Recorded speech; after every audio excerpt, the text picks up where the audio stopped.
Silakan duduk saudara yang dikasihi Tuhan Yesus Kristus. Dasar firman Tuhan terambil dari Matius pasal yang ke-19 ayat 13.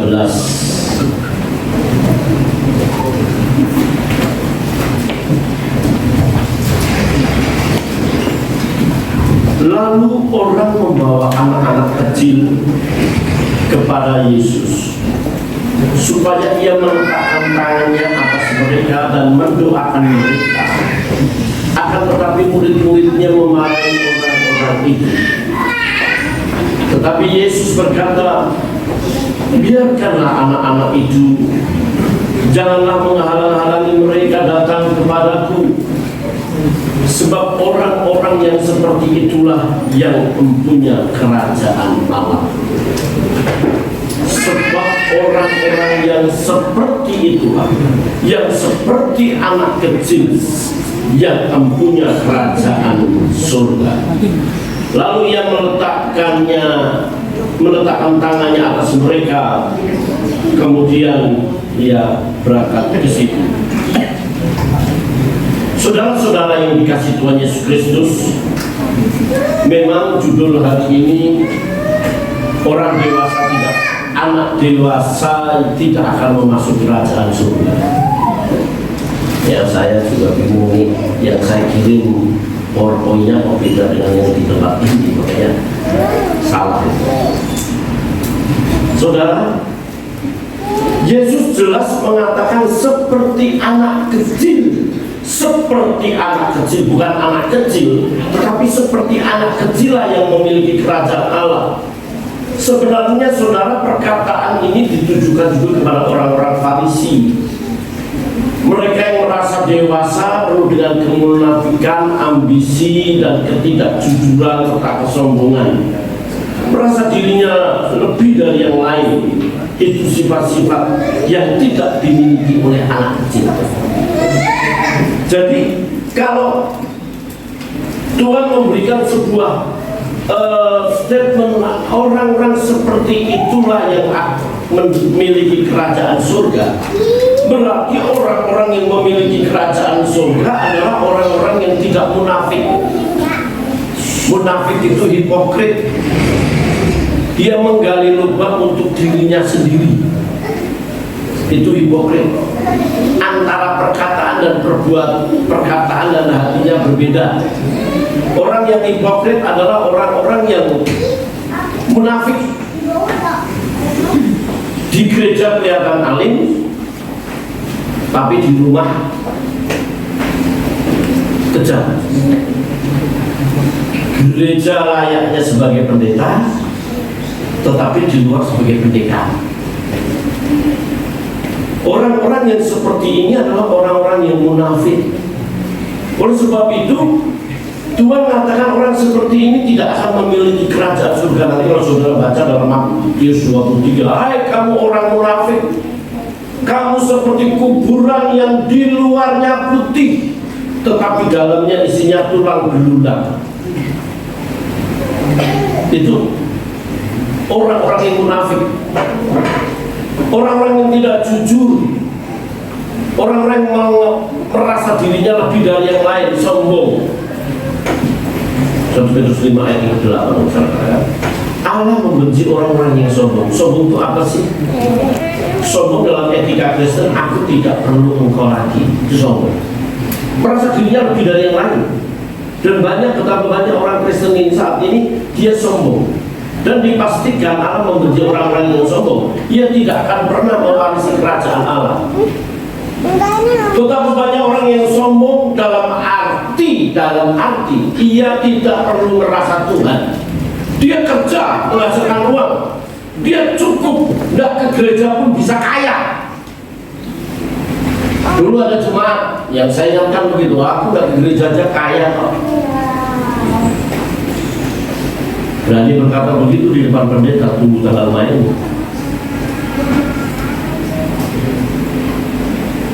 Dan di aku ke gereja aja bisa kaya kok. Buat apa saya ke gereja? Tunggu tanggal main. Kita mesti kaya di hadapan Tuhan, tetapi kan bisa juga kaya di hadapan manusia. Orang-orang yang sombong merasa dirinya tidak perlu Tuhan. Ngapain sih kita capek-capek pagi-pagi ibadah? Kita cari Tuhan, malam-malam kita capek, kita doa. Cari Tuhan pagi-pagi setengah 3. Selamat pagi Bapa, selamat pagi Yesus, selamat pagi Roh Kudus. Capek hidup ini saudara. Tapi kita perlu Tuhan. Ya. Ku perlukan juru selamat agar lidahku sesat. Kita perlu Tuhan. Sehebat apapun kita mesti cari Tuhan. Ulangan 8:18 berkata, ingatlah Allah mengingat perjanjianmu. Ingatkan Tuhan, Ia yang memberikan kekuatan untuk mencari rezeki. Mesti kita sadar bahwa kalau kita bisa bekerja, kita punya skill, kita punya kepandaian komputer, kita punya kepandaian musik, kita punya kepandaian presentasi, kita kepandaian untuk kita bisa bergaul dengan orang. Kita sadar itu hikmat yang Tuhan berikan. Hikmah itu bukan hanya akal pikiran, kebijaksanaan. Hikmah itu juga memiliki arti keterampilan. Oleh sebab itu, orang-orang yang sombong itu adalah orang-orang yang tidak akan pernah mewarisi kerajaan Allah. Orang Farisi sombong, merasa dirinya lebih dari yang lain ketika berdoa dalam Lukas 18. Tuhan, aku tidak mencuri, aku tidak membunuh, aku tidak berzina, aku puasa 2 kali seminggu, aku berikan perpuluhan Tuhan. Aku tidak seperti orang itu. Tetapi Tuhan berkata, siapa yang dibenarkan? Mereka yang menepuk dadanya. Tuhan, ampuni aku karena aku orang yang berdosa. Saudara-saudara dikasih Tuhan, salah satu penyakit manusia, termasuk saya, itu sombong. Apa sih yang kita sombongin dalam hidup ini? Mesti kita semakin peka. Kan aneh ya, kalau orang kaya sombong gak jadi masalah, udah miskin sombong lagi. Justru banyak orang yang miskin sombong, merasa dirinya kaya, merasa dirinya punya lebih dari yang lain. Saudara yang dikasih Tuhan, orang yang sombong merasa dirinya lebih dari yang lain itu tidak ada dalam sifat anak-anak kecil. Saudara, dalam Alkitab ada beberapa kata anak. Pertama, Faidah. Faidah Ibrani 12 ayat 6. Karena Tuhan mengajar orang yang dikasihnya, dan Ia menyesah orang yang diakuinya sebagai anak. Itu Faidah. Dalam Matius yang kita baca tadi itu juga diterjemahkan Faidah, yaitu anak dalam masa pendidikan. Anak dalam masa pendidikan itu anak Faidah. Makanya ada pelajaran Faidah Tugi. Yang kedua, teknos. Yohanes 1 ayat 12. Tetapi semua orang yang menerimanya, dia diberi kuasa supaya menjadi anak-anak Allah, yaitu mereka yang percaya dalam namanya. Kata anak ini diterjemahkan teknos, yaitu anak yang memiliki ahli waris. Ini doktrin yang saya tidak jumpai di agama lain manapun. Jadi kalau kita menerima Tuhan sebagai Tuhan dan Juru Selamat, maka kita dijadikan yang namanya teknos theos, anak Allah, yang tadinya tidak mewarisi kerajaan Allah, sekarang mewarisi kerajaan Allah.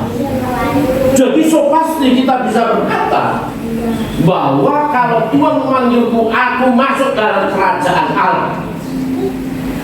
Sebab kita ini memang ahli waris. Dan kita bersyukur, saudara. Coba kalau ada saudara saudara diangkat sebagai anak gitu.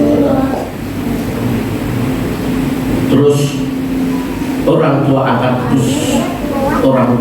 itu orang yang kaya, tanahnya berhektar-hektar, dia punya hotel dan lain-lain. Kita satu-satunya ahli waris. Wah, betapa kita sukacita. Ini yang membuat kita bangga, membuat kita sukacita. Kita ini adalah ahli waris kerajaan Allah. Ya, ahli waris kerajaan Allah. Oleh sebab itu kita bersyukur. Dengan kita menerima Tuhan berarti kita bertanggung jawab akan apa yang kita terima. Kalau Alkitab ini saya berikan kepada seseorang, berarti orang itu harus bertanggung jawab memelihara, menjaga Alkitab, ya. Alkitab itu. Oleh sebab itu saudara, kita sebagai ahli waris kerajaan Allah, tentunya kita tidak lagi perlu mengkhawatirkan hidup ini, sebab kerajaan Allah saja disediakan bagi kita. Apalagi hal-hal yang perkara-perkara dunia. Yang ketiga, husios. Karena begitu besar kasih dunia ini, sehingga yang mengaruniakan anak yang tunggal supaya setiap orang percaya tidak binasa melainkan hidup yang kekal. Husios. Husios itu umum. Anak karena dilahirkan, ya. Perwira itu datang kepada Yesus berkata, anakku sakit. Itu diterjemahkan husios. Saudara-saudara, tetapi Yesus disebut husios theos. Husios theos adalah anak Allah. Anak Allah di sini berarti bahwa dia memiliki kedudukan, memiliki memiliki derajat yang sama, memiliki eksistensi yang sama dengan Allah. Anak Allah ini mesti harus kita pandang dari sudut teologis dan terminologis. Arti daripada kalimat itu sendiri, anak Allah, menunjukkan keakraban, kelekatan yang tidak dapat dipisahkan. Itu anak. Jadi kalau di Facebook itu berkata, anak Allah, siapa bidanya? Terus diketawain. Mesti kalau dia mau ngomong itu belajar dulu. Belajar dulu. Di Facebook juga, Yesus duduk di sebelah kanan Allah Bapa, terus dipraktekkan. Kiasan-kiasan seperti itu mestinya harus hati-hati kita mau di media sosial itu. Kata anak Allah itu dari segi teologis dan terminologis. Kata Allah itu menunjukkan keakraban yang tidak dapat dipisahkan. Kalau kata anak kunci itu kan tidak mungkin kuncinya beranak. Dulu kayak tahun berapa ya? 86. Saya menjadi guru agama pertama kali tahun 86, masih capek. Itu juga diserang di sini. Dirapat kan? Anak Allah. Oh, orang beranak. Pak, mungkin kalau ada anak muridnya beranak. Maksudnya. Karena di lingkungan guru anak murid menunjukkan ada keakraban dengan gurunya. Husios theos, anak Allah, dalam arti bahwa ia memiliki kedudukan derajat sama seperti Tuhan. Yang keempat itu notos. Ibrani 12 ayat 8. Tetapi jikalau kamu bebas dari ganjaran yang harus diderita setiap orang, maka kamu bukanlah anak, tetapi anak-anak gampang. Anak-anak gampang itu diterjemahkan anak-anak haram. Ini dalam terjemahan baru, saudara ya. Terjemahan baru. Terjemahan yang saudara pegang saat ini itu terjemahan tahun 72.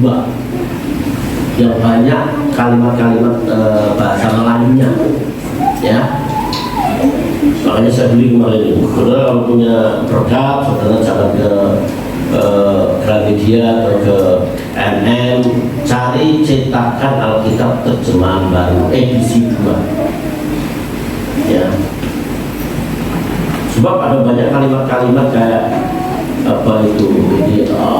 atas konteks dulu dikatakan memperanakan diganti memiliki anak. Ya, Yesus adalah ciptaan dari bermula anak, ciptaan Allah diganti sumber ciptaan Tuhan itu arke. Nah saya berharap kalau saudara ada berkat, saudara beli Alkitab. Yang Alkitab terjemahan baru dari baru. Ya saya belum di Belanda itu saya belum lihat. Ya murah kok. Ini kemarin saya beli cuma 256. Ya, yang nggak pakai sambal berapa itu? 130. Itu sudah dapat subsidi. Ya, ada terjemahan baru. Ya, bukanlah anak tetapi anak-anak gampang. Anak-anak gampang itu diganti anak-anak haram. Ya, anak-anak yang tidak sah secara hukum. Jadi anak-anak seperti ini adalah anak-anak yang tidak akan mewarisi kerajaan Allah. Why? Karena dia tidak mau dididik pada tadi. Anak sekolah ini kan pendidikan, dididik dalam rangka didik. Kita ini kan mak tetes, the disciple. Pergilah Matius 28 ayat 19 bareng-bareng ayat 1, 2, 3. Pergilah, jadikanlah semua bangsa murid. Murid itu mak tetes, mateteo, yaitu orang-orang yang didisiplin untuk meraih sesuatu tujuan itu. Nah kalau kita ini mak tetes, kita ini murid-murid Tuhan, kita ini pada anak didik, maka kita didesain Tuhan. Pembentukan Allah, pelajaran yang Tuhan berikan kepada kita itu bukan hanya di gereja. Kekristenan itu merupakan sebuah proses pembelajaran. Kekristenan itu bukan sebatas agama. Saya baru baca buku ensiklopedi agama. Supaya agama itu diterjemahkan dari religio. Religio itu memiliki arti orang yang memahami, mengerti, memahami, dan terus belajar lebih dalam untuk melakukan apa yang dipercaya. Nah, suatu kali saya akan menyinggung ini, saudara yang dikasih Tuhan. Saudara, kalau anak-anak gampang adalah anak-anak yang tidak mau didesain dan dibentuk Tuhan. Kita itu proses pembelajarannya saat di kantor, nggak ada orang, nggak ada istri, nggak ada anak. Kita punya kesempatan berzina, kita punya kesempatan korupsi. Nah dari situ kita lihat kita bisa dibentuk Tuhan. Dalam perjalanan saudara, pembentukan Tuhan itu ada di situ. Ya mesti Tuhan latih sabar, lampu merah, nggak berobos. Itu didikan Allah. Saudara yang dikasih Tuhan, jangan ada di antara kita menjadi anak-anak haram yang tidak mau dilatih Tuhan, yang tidak mau dibentuk Tuhan. Cirinya apa? Satu, suka bersungut-sungut, suka ngomel, menuduh Tuhan tidak adil dalam hidupnya. Tuhan telah memperlakukan tidak adil dalam hidupnya, sehingga hidupnya tidak sungguh-sungguh mencari Tuhan. Saudara-saudara dikasih Tuhan, seperti anak kecil inilah yang memiliki kerajaan Allah. Saudara, mengapa yang pertama Allah mengasihi mereka? Allah mengasihi mereka dalam Lukas 17 ayat 1 dan 2. Yesus berkata kepada murid-muridnya, tidak mungkin tidak ada penyesatan, tetapi celakalah orang yang mengadakannya. Adalah lebih baik baginya jika sebuah batu kilangan dikaitkan pada lehernya lalu ia dilemparkan dalam laut daripada menyesakan salah satu dari orang-orang yang lemah ini, yaitu anak-anak kecil. Tuhan menjaga bagaimana anak kecil ini tidak sesat ia hidup dalam kebenaran. Saudara, pentingnya sekali lagi, pentingnya membawa anak-anak yang masih ada dalam bimbingan. Kalau anak saya sudah menikah 2, dia sudah urusan dengan suami, saya tidak bisa memaksa. Tetapi anak di rumah harus dan kesaksiannya itu Robinsius setiap pagi mesti harus berteriak, ayo ke gereja, gitu ya. Itu penting. Saya juga tidak membayangkan ya, saya juga tidak berpikir kalau 11 keluarga di antara kami kan 11 keluarga, itu 5 orang, 6 orang jadi pendeta, jadi hamba Tuhan. Makanya orang bisa, Pak, memangnya dulu bapaknya pendeta ya? Nah, bapak saya itu pensiunan PPKS. Anak 11, anak 3 aja kita pusing. Anak 3 aja, waduh, saya tidak membayangkan kalau anak kecil-kecil begitu waktu. Tetapi bapak saya begini, setiap malam harus kebaktian, harus. Saya ingat saya pernah diikat kok, karena nggak sekolah minggu. Diikat dari kasih jajan, nggak boleh keluar. Itu begitu strengnya orang tua. Tentu itu berakibat ya. 5 tahun, 10 tahun, 20 tahun yang akan datang.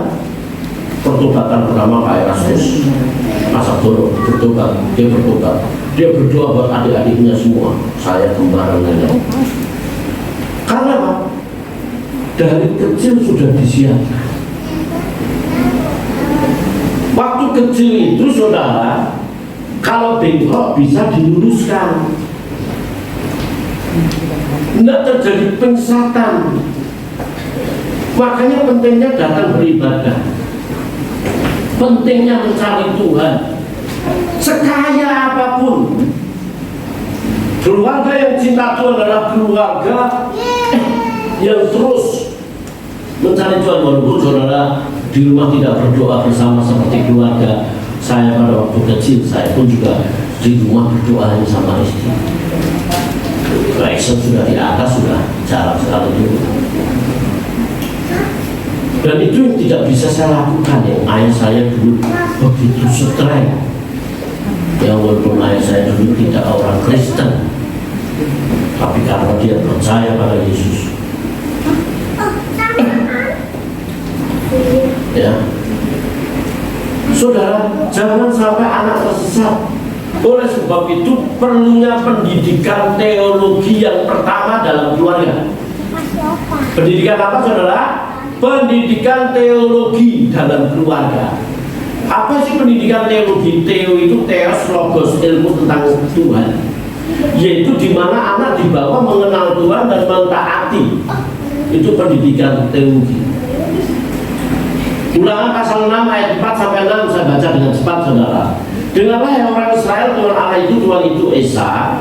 Kasihlah Tuhan Allahmu dengan segenap hatimu dan dengan segenap jiwamu dan dengan segenap kekuatanmu. Apa yang kuperintahkan kepadamu hari ini, perhatikan, haruslah engkau perhatikan. Ya. Ini khusus buat Renaldo juga bersama istri. Haruslah engkau mengajarkannya berulang-ulang kepada anak-anakmu dan membicarakannya apabila engkau duduk di rumahmu, apabila engkau sedang dalam perjalanan, apabila engkau berbaring dan apabila engkau bangun. Harus juga engkau mengikatkannya sebagai tanda pada tanganmu dan haruslah menjadi lambang berdiaimu. Dan haruslah engkau menuliskannya pada tiang pintu rumahmu dan pintu gerbangmu. Maka apabila Tuhan Allahmu telah membawa engkau masuk ke negeri yang dijanjikannya dengan sumpah kepada nenek moyangmu, yang Abraham, Ishak dan Yakub, untuk memberikannya kepadamu kota-kota yang besar, hak yang tidak kau pilih.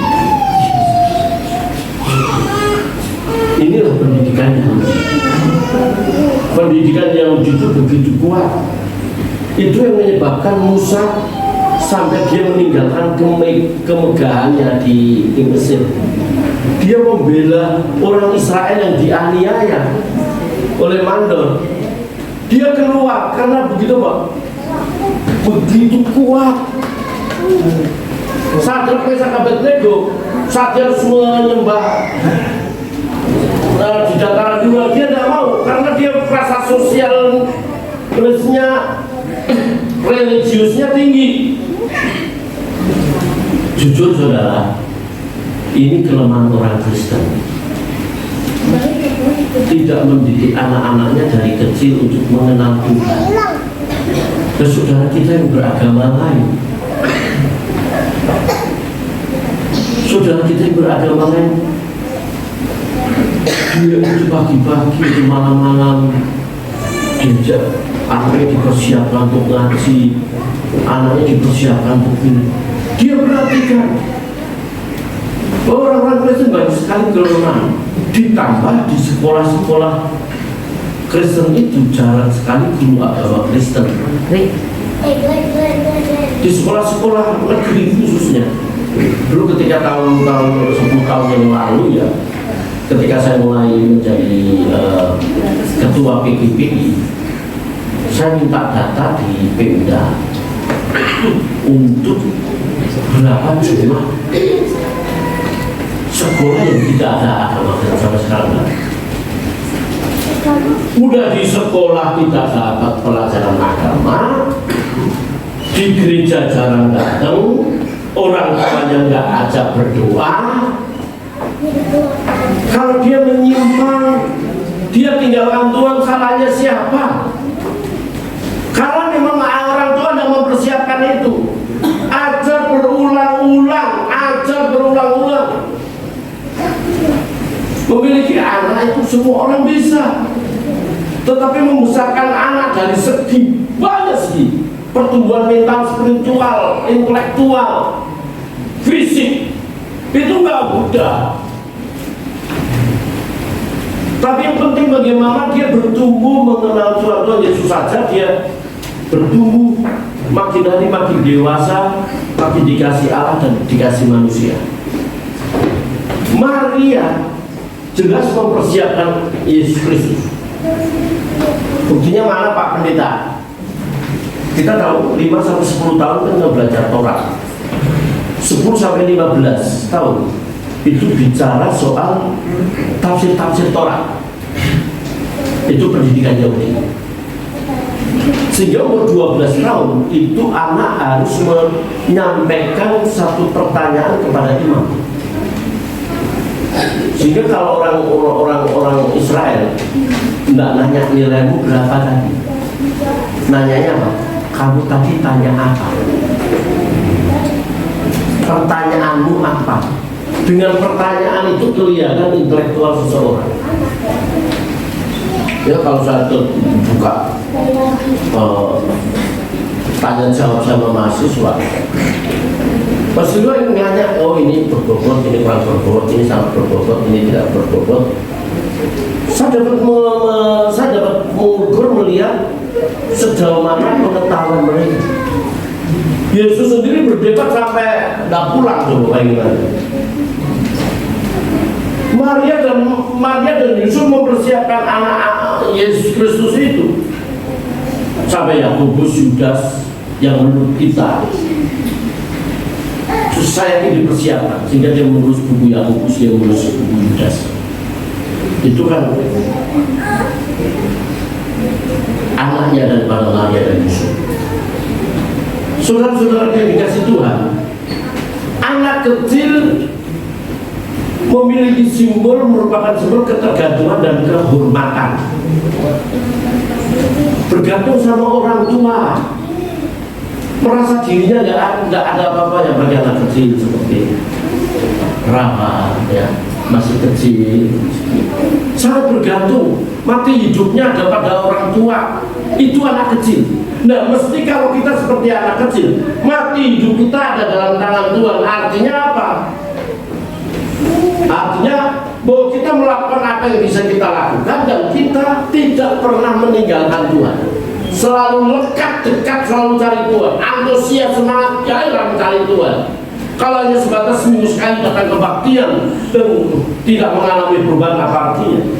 Bergantung. Yeremia 17 ayat yang kelima, hafal ya? Apa? Terkutuklah orang yang mengandalkan manusia, yang hatinya menjauh dari Tuhan. Saudara, sehebat-hebatnya kita, sekaya-kayanya kita, saudara yang dikasih Tuhan, mari kita tetap bergantung pada Tuhan. Rasa hormat pada orang tua, ya walaupun sekarang degradasi moral pun sudah jauh. Ya, ketika tahun 70-86 saya kalau marah begitu, anak udah takut waktu SD. Tapi mulai sekarang degradasi, penurunan moral itu jauh. Gitu doang, anak takut. Tetapi sekarang nggak ada rasa takut-takutnya, karena terkontaminasi oleh TikTok, terkontaminasi oleh HP. Rasa tidak hormat pada orang tua itu, waduh. Makanya aku bilang ya, saya bilang saudara remaja pemuda, you mesti harus tahu orang tua ini sayang kalau remaja pemudanya nggak ada. Ya. Hanya orang yang taat sama orang tua aja punya masa depan. Hormatilah ayah ibumu supaya baik keadaanmu. Baik. Yang masih punya mertua, lihatlah. Punya dana dikirim, gak usah pelit-pelit, ya. Gak usah pelit-pelit, punya duit deket, beliin bakso, beliin sate, bawa, ya, kirim pulsa, gitu ya. Itu rasa hormat. Jangan waktu mati aja dibeliin sate, dibeliin B2, dipanggang, ya. Termasuk tadi beliin Alkitab. Jangan waktu mati saya juga heran ya. Orang mati di dalamnya ada Alkitabnya. Orang Kristen mati itu di dalamnya ada Alkitabnya. Lo masa hidupnya aja tidak pernah baca Alkitab, pergi mati kalau bisa baca Alkitab. Aneh. Lebih aneh lagi ya. Masa hidupnya itu anaknya nggak pernah ngurusin bajunya, hanya itu. Tapi giliran mati dibeliin baju baru, ditaruh di kiri kanan. Dalam hati saya, emangnya bisa ganti itu di kuburan? Rasa hormat itu sekarang, bukan nanti. Amin? Mesti begitu. Rasa hormat sekarang. Karena bapakmu kaya kok udah rasa hormat. Saudara, kehendak Tuhan Allah, biarlah mereka datang kepadaku. Berarti Tuhan ingin anak-anak itu senantiasa lekat dekat dengan Tuhan. Jangan menghalang-halangi mereka. Jelas ini ketika saya baca beberapa literatur, siapa sih yang bawa anak-anak itu ada dua. Pertama ibu-ibunya, kedua juga pengasuhnya. Mengapa dibawa? Karena dia melihat Tuhan Yesus sering menumpangkan tangan orang sembuh, menumpangkan tangan terjadi mukjizat. Makanya mereka ingin supaya Tuhan menumpangkan tangan atas mereka. Dengan tadi saya menumpangkan tangan, saya mengklaim Rafa menjadi milik Tuhan dan diurapi Tuhan. Saudara, orang seperti memiliki kepercayaan yang tulus. Anak kecil itu walaupun dia berantem, saudara, terus akrab gitu.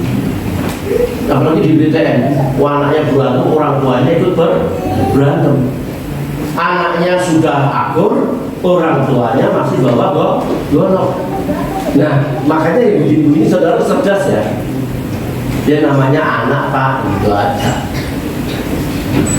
Dulu tetangga saya sebelah itu sampai ngomong-ngomong bawa parang. Mana-mana berantem, bapaknya juga ngomong begitu. Coba. Nah, kita lihat yang ada di itu Facebook, gara-gara anaknya berantem, bapaknya sampai mati. Karena apa? Dia nggak bisa membedakan. Anak itu tulus, kelas itu sebentar selesai. Saudara, kita harus memiliki hati yang tulus. Sifat sederhana dan tulus, tidak munafik yang saya katakan tadi. Tulus memberi, tulus melayani, saudara. Saya bersyukur saya didampingi, ditemani orang-orang yang tulus. Orang-orang yang aku melayani di sini hanya karena Tuhan. Mereka tidak digaji, saudara. Enggak, toh dikasih pun juga enggak mau. Mereka orang-orang yang tulus, saudara. Enggak dapat apa-apa, dan saya bersyukur. Orang yang tulus tidak menyimpan kesalahan orang lain. Orang yang tulus berarti tidak pernah mengungkit-ungkit masa yang lalu. Kita bisa misunderstanding, misunderstanding, tapi jangan sampai miscommunication. Salah pengertian wajar, tetapi jangan diingat-ingat dulu mamamu, dulu. Kalau selama orang masih begitu, orang itu tidak akan mewarisi kerajaan surga. Orang harus tulus, melayani tulus, mengampuni dengan tulus, memberi dengan tulus. Yesus mati di kayu salib, dia tulus, dia mengampuni. Ampunilah mereka karena mereka tidak tahu apa yang mereka perbuat. Itu ketulusan. Saudara harus memberi dengan tulus, tidak perlu membagi-bagi. Pak Pendeta tuh pakai, pendeta itu jasnya dari saya. Tuh lihat, sepatunya tikus tuh dari sekian itu kan dari saya. Nggak perlu walaupun ini memang ada orang kasih, ya. Nggak perlu. Kalau kamu memberi tangan kiri, jangan diketahui tangan kanan. Baru masih arsip tetangga sebelah, saya dengan semua. Gimana kita bisa diberkati? Misalnya, saya memberi Mas Ali, terus saya cerita. Itu saya di surga ada dapat upahnya apa? Upahnya diacungin jempol itu loh. Oh iya Pak Pendeta kasih ya. Coba. Kalau saya nggak pernah kasih. Coba. Kalau kita ingin disanjung, dia sudah mendapat upahnya dan makin masalah. Orang yang seperti ini orang-orang nggak tulus, orang-orang yang tidak mewarisi kerajaan Allah. Anak kecil tidak terkontaminasi kesombongan dan kemunafikan. Kesombongan batin merasa dirinya lebih dari yang lain. Itu seperti ahli Taurat yang saya katakan tadi. Saudara-saudara yang dikasih Tuhan Yesus Kristus, orang anak yang dewasa seperti orang-orang Farisi penuh kemunafikan, ketidakjujuran, ambisi, merasa dirinya lebih dari yang lain, sombong, ia tidak akan memiliki kerajaan Allah. Itu tidak ada pada sifat-sifat anak kecil. Tetapi kita ini anak-anak yang sedang dididik Tuhan, pada pendidikan yang berjalan itu ada dalam keseharian kita. Dimanapun dan kapanpun kita ada di dalam pendidikan Tuhan, dibentuk, didisiplin untuk kita sesuai dengan apa yang Tuhan inginkan. Oleh sebab itu sudah mari kita seperti anak kecil. Seperti anak kecil, bukan anak kecil. Seperti memiliki karakter seperti anak kecil. Karena anak kecil dia memiliki ketulusan. Anak kecil mau dididik, anak kecil mau bergantung dan hormat pada orang tua. Anak kecil penuh dengan pengharapan kepada orang tua. Anak kecil memiliki hati yang tulus.